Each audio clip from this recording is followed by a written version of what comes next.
Subscribe to Infidelity Tales Lab. Now let's begin. Derek McGill had built the house with his own hands 12 years ago, back when the neighborhood was nothing but empty lots and ambitious young couples with more dreams than money. Now the maple trees he'd planted as saplings provided actual shade, and his 9-year-old daughter Emma could climb them without him worrying the branches would snap. He was pushing the mower across the front lawn, the Saturday morning sun already making the back of his neck sweat, when he heard the scream. Not the playful shriek Emma made when he chased her around the yard. This was different. This was terror. Derek killed the engine and ran. The front door stood open. He'd left it that way for the crossbreeze, and he took the porch steps in one bound. Inside, the living room looked normal. The TV played cartoons to an empty couch. Emma's coloring books lay scattered on the coffee table.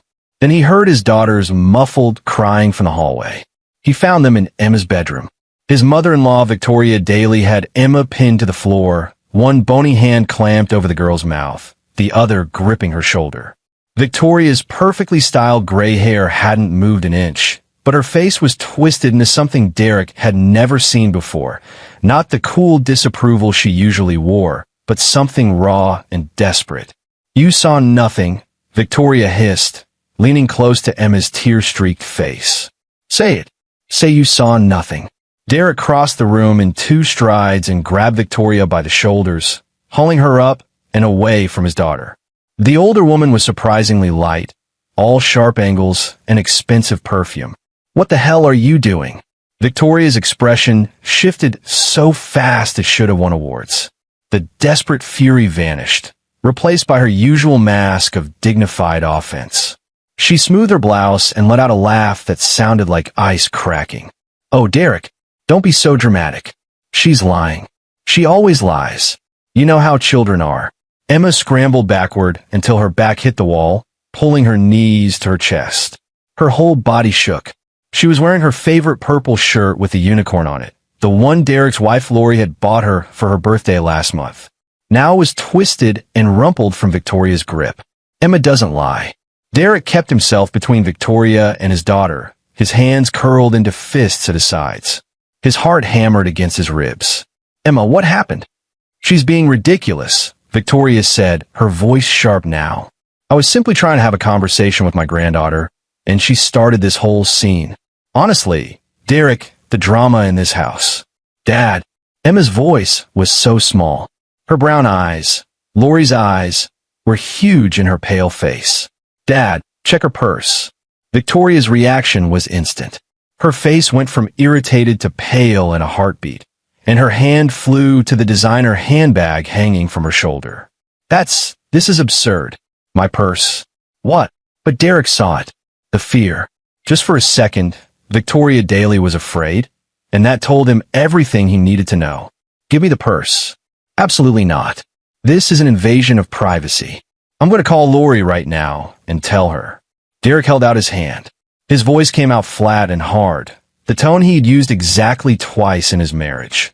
Once when a contractor tried to stiff him on a job, and once when a drunk driver nearly hit Emma's school bus. "Give me the purse, or I'm calling the police, and we can let them look through it." Victoria clutched the bag tighter. For a long moment, they stared at each other. Derek could hear the cartoons still playing in the living room, absurdly cheerful. He could hear Emma's ragged breathing behind him. He could hear his own pulse in his ears. Finally, Victoria's fingers loosened. She thrust the bag at him. Fine. But when you find nothing, you're going to apologize. To me and to your wife for this insane accusation." Derek took the bag. It was heavier than he expected, some kind of leather that probably cost more than his truck payment. He opened it. Inside, nestled among Victoria's wallet, her phone, and a pack of mints, were 3 amber prescription bottles. Derek picked up the first one. The label read Zolpidem, 10 milligrams prescribed to Brian Daly, Victoria's late husband who died of a heart attack 8 months ago. The second bottle, diazepam 5 milligrams, also prescribed to Brian Daly. The third bottle was different. The label had been partially scratched off, but Derek could still read digoxin and a dosage he didn't recognize. "What is this?" Derek's voice sounded distant to his own ears.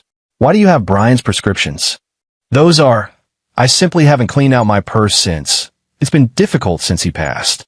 Dad. Emma's voice was stronger now. She stood up, still pressed against the wall, but standing. Dad, I saw her. This morning, when you were outside. I came down for breakfast, and Mom was at the table with her coffee, and Victoria was... Her voice hitched. She put something in Mom's cup, from a bottle like those. When she saw me, she grabbed me and dragged me in here and said I saw nothing, and if I told anyone, something bad would happen to Mom.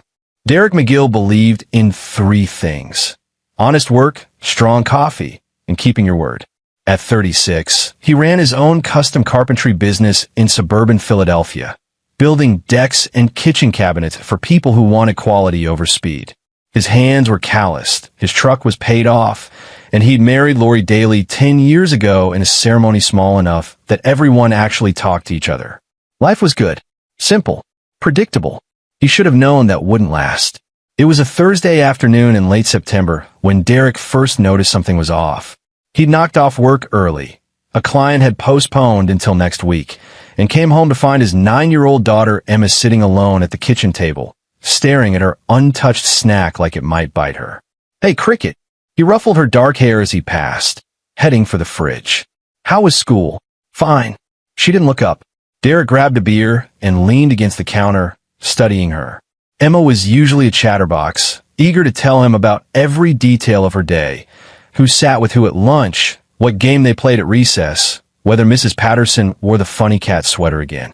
This hollow monotone wasn't her. Just fine? Nothing else. Grandma Vicky picked me up today. That explained it. Victoria Daly had been dropping by more frequently since her husband Brian died in February. A sudden heart attack at 63, gone before the ambulance arrived. Victoria claimed she needed family around her, needed to feel close to her daughter and granddaughter while she grieved. Lori, being Lori, had opened their home without hesitation.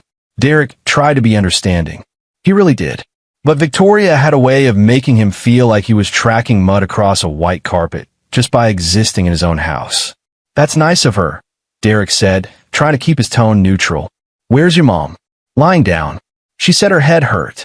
Emma finally looked up, and Derek saw something in her eyes he didn't like. Something guarded. Grandma Vicky made her some tea. Well, that was thoughtful. Derek took a pull from his beer. You okay, Cricket? You seem quiet. Emma's gaze slid away. I'm fine. Can I go play outside? Sure. Stay in the yard where I can see you. She was gone before he finished the sentence, leaving her apple slices untouched. Derek frowned at the abandoned snack, then headed upstairs. He found Lori in their bedroom, curtains drawn, lying on top of the covers in her work clothes. She was a paralegal at a downtown firm, usually sharp and energetic. Now she looked gray, her skin clammy. Hey, he sat on the edge of the bed. Em said you're not feeling well. Lori opened her eyes halfway. Just a headache. A bad one. Mom made me some chamomile tea, but I think I might be coming down with something. This is the 3rd time this week you felt sick. I know. I'm probably just run down. Work's been crazy. She managed a wan smile. Don't worry. I'll be fine tomorrow. But she wasn't fine tomorrow. Or the day after that. Over the next 2 weeks, Derek watched his wife deteriorate. Some days she was okay, tired but functional. Other days she could barely get out of bed, complaining of dizziness, nausea, headaches. She lost weight. Her hands shook when she tried to type on her laptop. Maybe you should see a doctor, Derek suggested one Sunday morning, watching her push scrambled eggs around her plate without eating. I have an appointment Tuesday. Lori set down her fork. I'm sure it's just stress. Or maybe early menopause. God, I'm only 34. Victoria, who'd stayed over that weekend to help out, reached across the table to pat Lori's hand. Don't worry, sweetheart. Women in our family have always been sensitive to stress.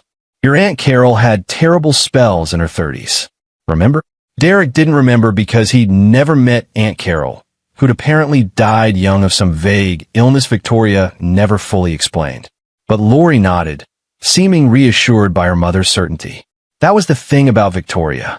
She had answers for everything, delivered with such confidence that questioning her felt like a personal failing. She'd been a nurse before she retired, which gave her authority on medical matters. She'd raised Lori alone after divorcing her first husband when Lori was 2, which gave her authority on parenting. She'd been married to Brian for 30 years, which gave her authority on marriage. Derek, with his state school education and his hands that always had sawdust under the nails, had no authority on anything in Victoria's eyes. He was simply the man her daughter had chosen, not the lawyer or doctor Victoria had envisioned, but acceptable enough. Barely. I brought you some supplements, Victoria continued, pulling a small bag from her purse.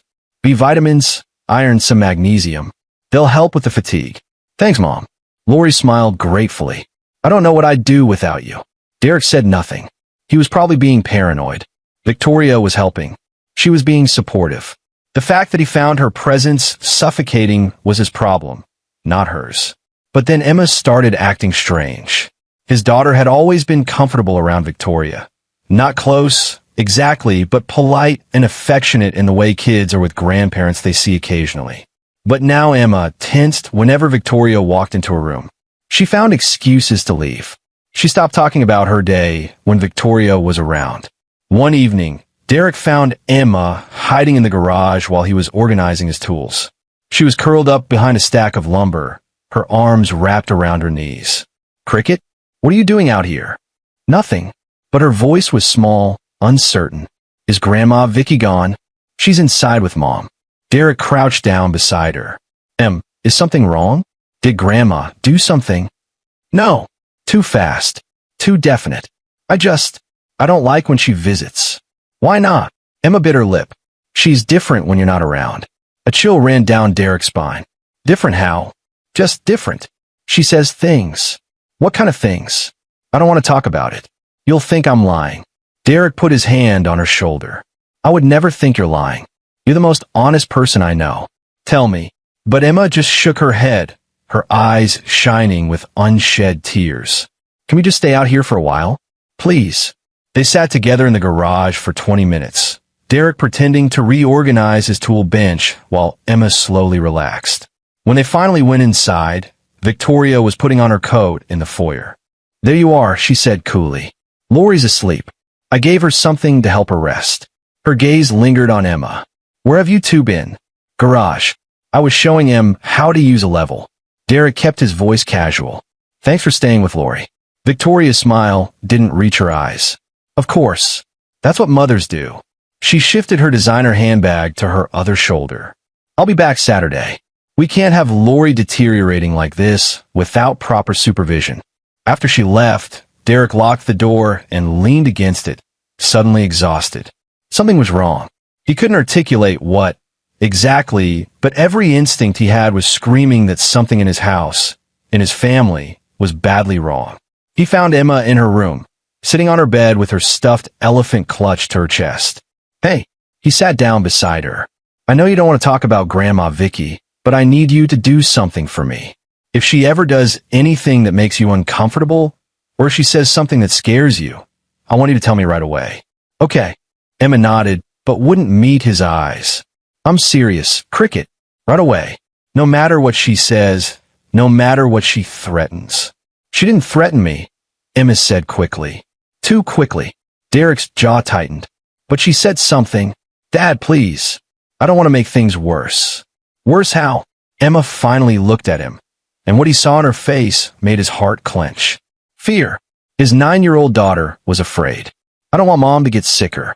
Before Derek could respond, before he could press for more information, Lori called weakly from their bedroom. Derek stood, torn between comforting his daughter and checking on his wife. We'll talk more later, he promised Emma. But remember what I said. Tell me if anything happens. He spent the rest of the evening taking care of Lori, bringing her water, cool cloth for her forehead, checking on her every hour. She was feverish now, her skin burning hot to the touch. Whatever was wrong with her was getting worse. By the time Derek fell into bed after midnight, he'd made a decision. He was going to start paying closer attention to Victoria's visits, to what she brought, what she said, what she did when she thought no one was watching. Because his gut was telling him something was very, very wrong. And Derek McGill had learned long ago to trust his gut. 3 days later, on Saturday morning, Derek was mowing the lawn when he heard Emma scream. He ran inside to find Victoria with his daughter pinned to the floor, one hand over Emma's mouth, hissing threats in a voice he'd never heard her use before. The mask had finally slipped, and when he opened Victoria's purse, when he saw those prescription bottles with her dead husband's name on them, when Emma told him what she'd witnessed, everything clicked into place. Victoria hadn't been helping Lori.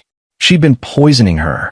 Derek's hands shook as he held the bottles, his mind racing through the past few weeks. Every cup of tea Victoria had made, every supplement she'd brought, every time Lori had gotten worse after Victoria's visits. His wife had been losing weight, losing strength, becoming a ghost in her own home, and her mother had been doing it deliberately. "You're insane," Derek breathed. "You're poisoning your own daughter." Victoria's face twisted. "Don't be absurd. Those are just some old medications. Emma saw you put something in Lori's coffee this morning." Derek's voice was deadly quiet now. "And I'm guessing if I ask the doctor to test Lori's blood, we'll find traces of these drugs. Zolpidem, diazepam." He held up the third bottle, the one with the scratch label. "Digoxin. That's for heart conditions, isn't it? That's what you gave Brian, wasn't it? That's how you killed him." The silence that followed was absolute. Even the TV in the other room seemed to hold its breath. Then Victoria laughed. Actually laughed. "Oh, Derek, you really are simple, aren't you? You think you can prove any of that? Brian died of natural causes. The coroner said so. And Lori's just stressed. Her doctor will confirm that. As for these," she gestured at the bottles, "old medications I forgot to throw away. Nothing more. I'll tell Lori everything. And she'll believe her mother over her husband. We both know that." Victoria's smile was razor sharp. "She always has. She always will." Poor Derek, so paranoid, so controlling, making wild accusations about his grieving mother-in-law, trying to isolate Lori from her own mother. That's abuse, you know? Psychological abuse. Derek's grip tightened on the bottles. "Get out of my house." "Gladly. But I'll be back. Lori needs me." Victoria picked up her purse, checking her reflection in the hallway mirror and smoothing her hair. "And when I come back, we're going to have a very serious conversation about your mental health, Derek. For Emma's sake, if nothing else. A child shouldn't be exposed to a father who's becoming unstable." She left in a cloud of expensive perfume, her heels clicking on the walkway, her back straight and dignified, like she hadn't just been caught red-handed, like she wasn't a killer. Derek stood frozen in the hallway, the prescription bottles still clutched in his hand, his daughter crying softly behind him. He couldn't call the police. Victoria was right. He had no proof. Just old medication and the word of a 9-year-old child against a grieving widow and respected retired nurse. The bottles could have been in her purse for months. Emma could be mistaken about what she saw. And Lori, God, Lori, his wife, who loved her mother despite everything, who'd been raised by Victoria alone, who'd defend her to the death. Literally in this case, Derek looked down at the bottles in his hand. Brian Daly had died of a heart attack. Sudden. Unexpected. What if it hadn't been natural? What if Victoria had been slowly poisoning him, too, building up toxins in his system until his heart gave out? And now she was doing the same to Lori. But why? Why would a mother kill her own daughter? The answer hit him like a sledgehammer. Insurance money. Brian's life insurance. Lori's life insurance. Victoria had stayed home as a nurse, barely worked after marrying Brian, and he'd been comfortable but not wealthy. If both were dead, Emma's soft crying pulled him back to the present. He turned to find his daughter sitting on the floor, hugging her knees to her chest, her whole body shaking. Derek knelt beside her and pulled her into his arms. "It's okay, Cricket. It's going to be okay. Is Mom going to die?" Emma's voice was muffled against his chest. "No, absolutely not. I promise you, I'm going to keep Mom safe." Derek pulled back enough to look his daughter in the eyes. "And I'm going to keep you safe, too. But I need you to help me. Can you do that?" Emma nodded, wiping her nose with her sleeve. "First, we're not going to tell Mom about this yet. She's too sick to deal with it. And Victoria was right about one thing. Mom might not believe us. Not right away. But I'm going to prove what Victoria's doing. I'm going to get evidence. And then we're going to stop her. Do you understand?" "Ow!" Derek looked at the prescription bottles again. An idea was forming in his mind. Dangerous. Probably illegal. But Victoria had made one critical mistake. She'd underestimated him. She thought he was simple. Just a carpenter with dirt under his nails. Too stupid to figure out her plan. Too weak to stop her. She was wrong on both counts. You let me worry about that, Derek said, standing up and pulling Emma with him. Right now, we need to make sure Mom doesn't drink or eat anything Victoria gives her. Okay. Nothing. Even if it seems rude. Okay. Good girl. Derek pocketed the prescription bottles. Evidence. He needed to be smart about this. Methodical. He needed to build his case carefully, document everything. And most importantly, he needed to keep Victoria from realizing he was onto her until the trap was set. Because Derek McGill kept his promises. And he just promised his daughter that her mother would live. Which meant Victoria Daly had to go down. The next chapter of Derek's life started with a phone call to his oldest friend. Tommy Duffy had been Derek's college roommate back when they were both young and stupid, before Derek had dropped out to start his business and Tommy had finished his chemistry degree. Now Tommy worked for a pharmaceutical company, testing drug interactions and safety profiles. They met for beers at O'Malley's on Tuesday night. The bar was half empty, a Phillies game playing on the TV nobody was watching. Derek slid into the booth across from Tommy and pushed a paper bag across the table. Okay, this is weird even for you, Tommy said, peering into the bag at the prescription bottles. Are you dealing drugs now? Because I gotta tell you, man, you'd be terrible at it. I need you to analyze these. Tell me what they are, what they do, whether they'd show up in a blood test. And I need you to keep it quiet.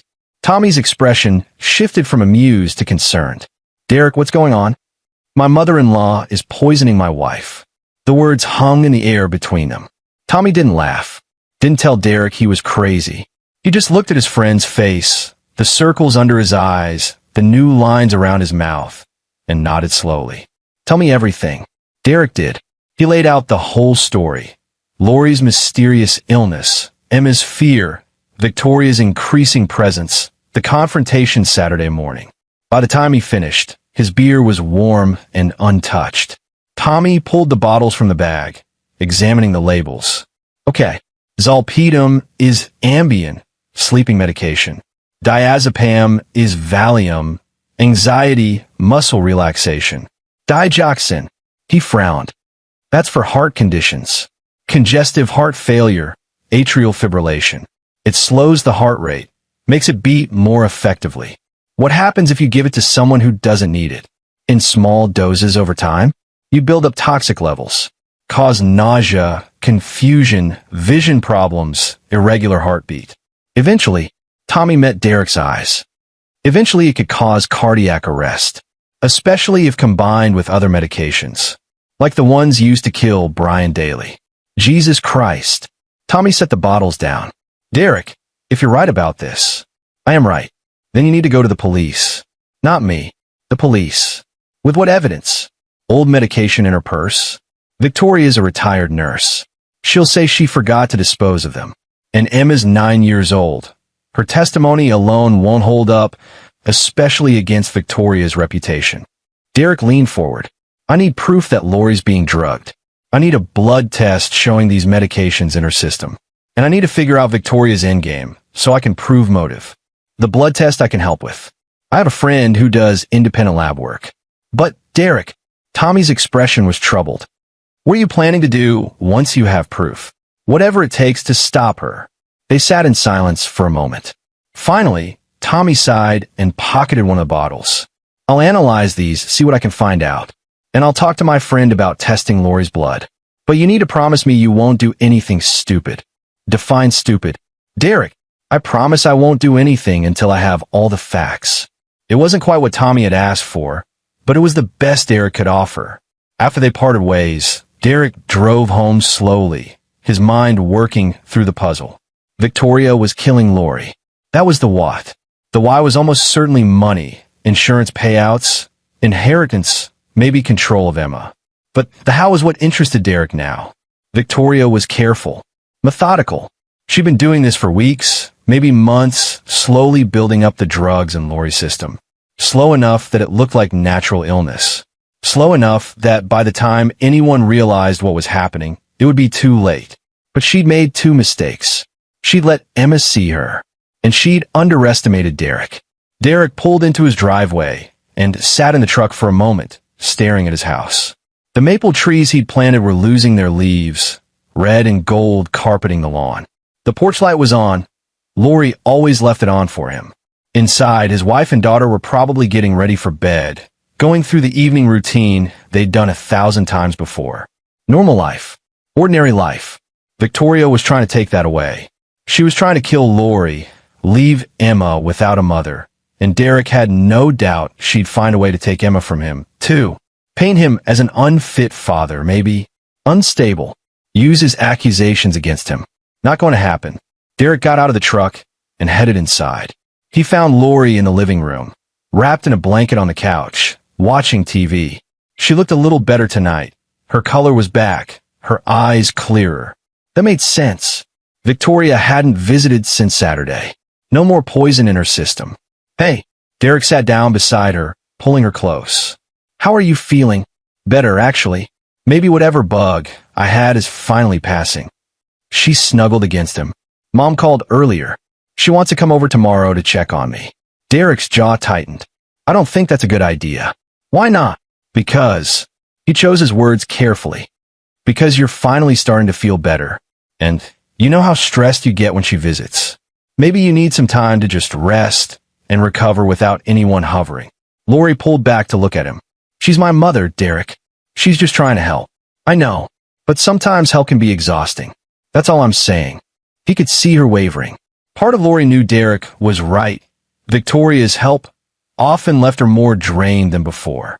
But the lifelong programming of be grateful to your mother. She sacrificed everything for you. You owe her was strong. Just a few days, Derek pressed. Give yourself a real break. I'll take care of you. I guess that would be okay. Lori smiled. You're sweet. Overprotective, but sweet. If only she knew.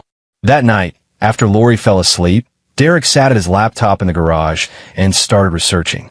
Digoxin poisoning. Insurance fraud. How to prove someone was being slowly murdered. He took notes in a composition book he'd bought at the drugstore, documenting everything. Dates Victoria visited, when Lori got sick, what medications Victoria brought. He was building a case. And when it was complete, Victoria Daly would face justice. One way or another. The next 2 weeks were a careful dance. Derek put Victoria off with excuses. Lori needed rest. The house was being fumigated. Emma had a stomach bug. Victoria accepted these delays with increasing irritation, but she didn't push. Maybe she thought time was on her side. Maybe she thought the damage was already done. Meanwhile, Tommy came through. His friend at the independent lab ran a blood panel on Lori under the guise of checking for vitamin deficiencies. The results came back positive for traces of diazepam and digoxin. Not enough to be immediately dangerous, but enough to prove she was being drugged. This is insane, Tommy said when they met again at O'Malley's. He slid the lab report across the table. Your wife's being poisoned, and we have proof. You need to go to the police now. Not yet. I need more. More what? How much more do you need? I need to prove Victoria put these drugs in Lori's system. The lab report proves Lori was drugged, but doesn't prove who did it. Victoria will claim Lori must have taken them herself, or that someone else did it, or that the lab made a mistake. Derek folded the report and put it in his jacket pocket.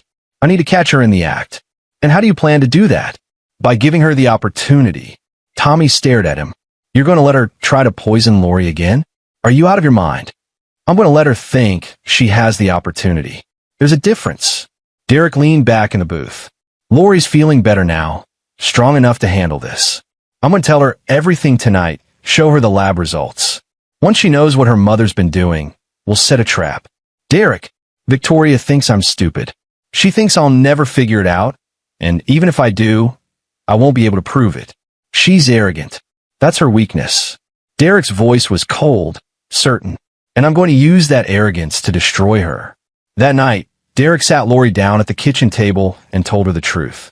He showed her the prescription bottles, the lab report, laid out everything Victoria had been doing. He watched his wife's face cycle through disbelief, horror, denial, and finally, devastating acceptance. She killed Dad. Lori's voice was hollow. She killed Brian, and now she's trying to kill me. For the insurance money, Derek confirmed. I checked. Brian had a $500,000 policy, and you have one for the same amount. If you died, Victoria would be the beneficiary as your next of kin. She claimed she needed it to take care of Emma. Oh my God. Lori put her head in her hands. Oh my God, I can't believe she's my mother. How could she? Derek moved around the table and pulled her into his arms. I'm so sorry, but we're going to stop her. I promise you, we're going to stop her. They talked for hours. Lori cried, raged, mourned the mother she thought she'd known. By midnight, her tears had dried and her jaw was set with determination. What do we do? She asked. We give her enough rope to hang herself. The plan was simple. Lori would call Victoria, say she was feeling better and wanted to make up for lost time. Invite her for lunch on Saturday. During the visit, they'd set up hidden cameras. Derek had already bought 3 small cameras that looked like everyday objects. They'd catch Victoria in the act of drugging Lori's food or drink. And then they'd have everything they needed for the police. She'll be suspicious, Lori warned. After Derek confronted her, after we kept her away for 2 weeks, then we need to give her a reason to let her guard down, Derek said. What if I wasn't here? What if I went out, left you two alone? Victoria would feel safe. She'd make her move. I don't want to be alone with her. You won't be. Emma and I will be in the garage, watching on the camera feed. The second she tries something, we'll come in. Lori hesitated, then nodded. Okay, let's do it. Saturday dawned clear and cool. Derek spent the morning setting up the cameras. One in the kitchen light fixture pointing at the table, one in a decorative book on the living room shelf, one in the hallway smoke detector. He tested them all, made sure the feeds were recording to his laptop in the garage. Victoria arrived at 11:30, impeccably dressed and carrying a casserole dish. Lori, sweetheart, you look so much better. She swept in the house like she owned it, air kissing Lori's cheeks. Her gaze landed on Derek. Derek, still here, I see. About that. Derek grabbed his keys off the counter. I've got a client emergency. Deck collapse, needs immediate attention. I'll be back in a few hours. He kissed Lori's forehead, squeezed her hand, be careful, and headed for the door. Emma, come on. You're coming with me. But I wanted to... Emma started, then caught Derek's warning look. Okay, Dad. They didn't actually go anywhere.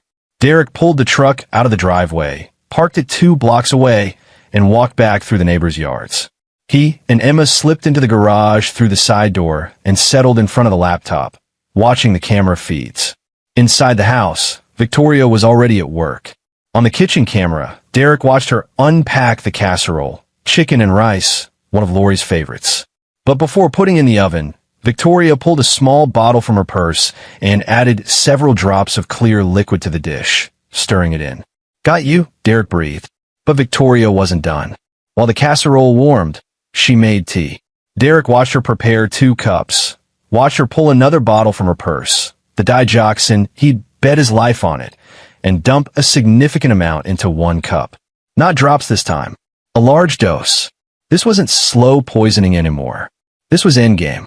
Victoria had decided to finish the job. Emma grabbed Derek's arm, her fingers digging in. Dad, I know. Stay here. Derek burst from the garage and ran for the back door. He could hear Victoria's voice through the screen, sweet as honey. Here, dear.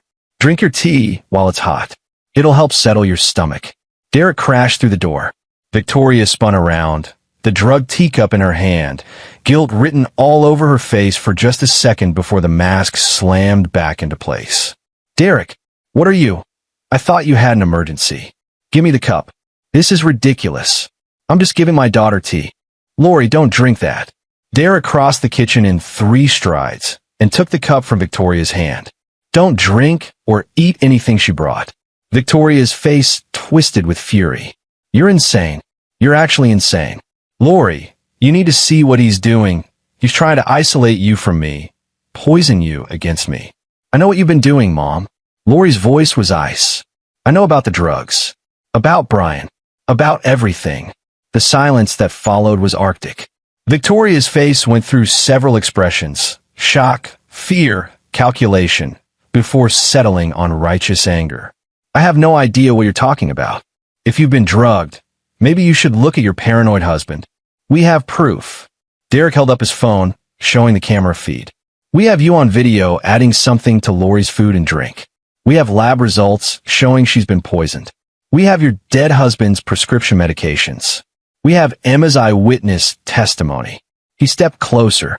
We have everything, Victoria. It's over. For a long moment, Victoria just stared at them. Then something shifted in her eyes. The mask cracked, and what emerged wasn't the dignified matriarch or the concerned mother. It was something cold and calculating and utterly remorseless. You think you've won? Victoria's voice was soft, dangerous. You think you can prove any of this? My word against yours. A grieving widow against a controlling husband and a brainwashed daughter. I'll destroy you in court. I'll take Emma. I'll make sure everyone knows what kind of man you really are, Derek. And when I'm done, when you're done, you'll be in prison. The voice came from the doorway. They all turned to see Detective Gordon Strickland standing there, his badge visible on his belt. Mrs. Daly, I'm going to need you to come with me. Derek had called Strickland that morning, explained the situation, asked him to wait nearby. The detective had been skeptical, but agreed to observe. Now he'd heard everything, seen everything. Victoria's face went pale. This is a setup. You can't. This is entrapment. Actually, it's just good police work. Strickland pulled out his handcuffs. Victoria Daly, you're under arrest for attempted murder, conspiracy to commit murder, and suspicion of murder in the death of Brian Daly. You have the right to remain silent. Derek stopped listening. He pulled Lori into his arms, felt her shaking against him. Emma appeared in the doorway from the garage, and he wrapped his arm around her too, holding his family together while Victoria was led away in handcuffs, still protesting, still claiming innocence. It was over. The danger was past. But Derek knew the real fight was just beginning. The trial, the revelations, the media circus. Victoria might be in custody, but she wasn't defeated yet. She'd fight with everything she had. Good, Derek thought grimly. So would he. The trial took 9 months to begin. In that time, Derek's life transformed into something he barely recognized. The quiet carpenter who just wanted to build things and raise his daughter became the center of a media storm. Local MOM accused of murder screamed the headlines. Daughter drugged by own mother proclaimed the tabloids. Victoria pleaded not guilty, naturally. Her lawyers, expensive ones, paid for by Brian's life insurance that she'd already collected, painted her as a grieving widow being persecuted by a controlling son-in-law. They claimed Derek had planted the drugs. That Lori was mentally unstable. That Emma had been coached. But Derek had receipts. Literally. He'd found Victoria's pharmacy records, obtained through subpoena, showing she'd been refilling Brian's prescriptions months after his death. He'd found a notebook in Victoria's house detailing dosages and times, a meticulous record of how she'd been poisoning Lori. And most damningly, the exhumation of Brian Daly's body showed toxic levels of digoxin in his system. The prosecutor, a sharp woman named Deborah Simmons, built an airtight case. This wasn't a crime of passion, she told the jury in her opening statement. This was calculated, methodical murder. Victoria Daly killed her husband for his insurance money. And when that ran out, she decided to kill her own daughter to collect again. She saw her family as nothing more than financial assets to be liquidated. Derek sat through every day of the trial, watching Victoria maintain her composure in the defendant's chair. She dressed conservatively, played the part of the confused, grieving mother to perfection. Her lawyers hammered at Emma during her testimony, tried to make the 11-year-old crack. They didn't succeed. Emma had been through hell, but she was Derek's daughter. Strong, certain. She looked the defense attorney in the eye and said, I saw what I saw. My grandmother tried to kill my mother, and then she tried to make me lie about it. The jury deliberated for 6 hours. When they came back, the forewoman stood and read the verdict. Guilty on all counts. Victoria's mask finally shattered. She lunged from her chair, screaming obscenities at Derek, at Lori, at Emma. It took 3 bailiffs to restrain her. The judge sentenced her to life without parole. As Victoria was led away, still screaming, still protesting her innocence, Derek felt Lori's hand slip into his. They stood together, watching the woman who'd tried to destroy their family disappear behind the courtroom doors. "It's really over," Lori whispered. "Yeah." Derek pulled her close. "It's really over." 18 months after Victoria's arrest, Derek sat on his front porch, watching Emma play in the yard with her new puppy, a golden retriever she named Justice, which Derek thought was a little on the nose, but whatever made his daughter happy. Lori was in the kitchen, making dinner, humming along to the radio. Normal life. Ordinary life. They'd clawed their way back to it, through therapy and nightmares and Emma's occasional panic attacks when she saw older women who looked like Victoria. But they'd made it. Tommy pulled up in his truck and climbed out, carrying a six-pack. "Thought you could use these." "You thought right." Derek took a beer and cracked it open. They sat in comfortable silence for a while, watching Emma throw the ball for Justice, listening to the sounds of the neighborhood settling into evening. "You ever think about what would have happened if Emma hadn't seen?" Tommy asked quietly. "If Victoria had gotten away with it?" "Every day." Derek took a long drink. "Every single day. You did good, man. You saved your family." "I almost lost them." Derek shook his head. "If I'd been 5 minutes later that morning, if I hadn't believed Emma, if Victoria had been just a little more careful. But you weren't. You did. And she wasn't." Tommy clinked his bottle against Derek's. "That's what matters." Maybe. But Derek knew he'd carry the weight of those what-ifs for the rest of his life. He'd come so close to losing everything. His wife. His daughter. The quiet, ordinary life he'd built with his own hands. Victoria Daly had tried to take it all away. She thought Derek was too simple, too trusting, too weak to stop her. She'd underestimated the strength of a father protecting his family. That had been her fatal mistake.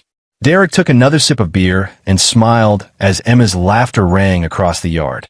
His daughter was safe. His wife was healthy. His family was whole. Victoria would spend the rest of her life in prison, exactly where she belonged. And Derek McGill could finally rest. The story of the McGill family didn't end with Victoria's conviction. Life never wraps up that neatly, no matter how much we want it to. In the months that followed, Derek learned that surviving attempted murder was just the beginning of the work required to rebuild a family that had been nearly destroyed. Lori struggled. Of course she did.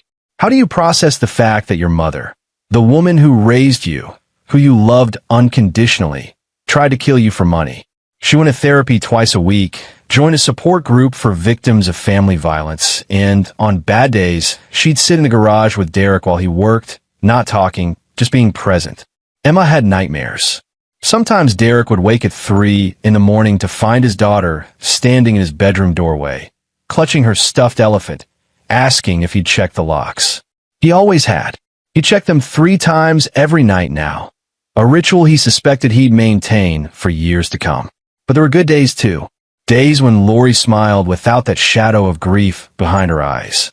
Days when Emma played without looking over her shoulder.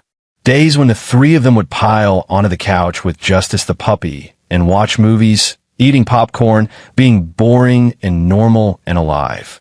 Derek treasured those days more than anything. One evening in late spring, nearly 2 years after Victoria's conviction, Derek was building a treehouse in the backyard.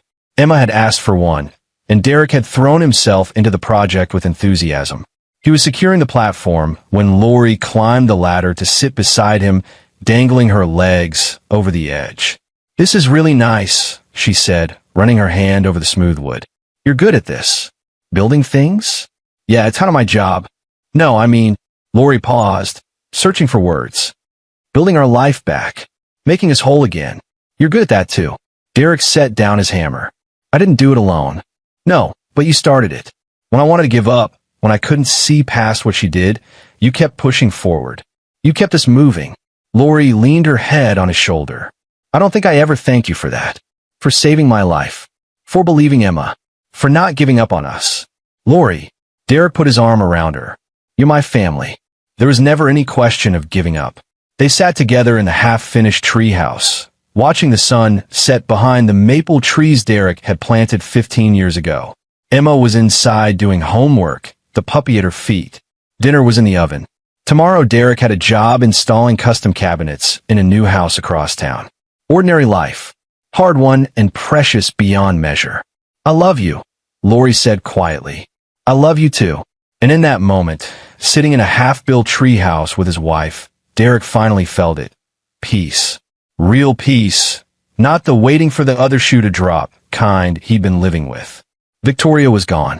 The danger had passed. His family was safe. He'd kept his promise to Emma. He'd protected them. And now, finally, they could all move forward. Derek picked up his hammer and got back to work, building something strong and sturdy and meant to last. Just like the life he'd fought so hard to keep. And there you have it. Another story comes to an end. What did you think? I'd love to hear your thoughts in the comments below. If you enjoy this story, consider joining our community by subscribing. It means the world to us. For more stories like this one, check out the recommended videos on screen. And I'll see you there.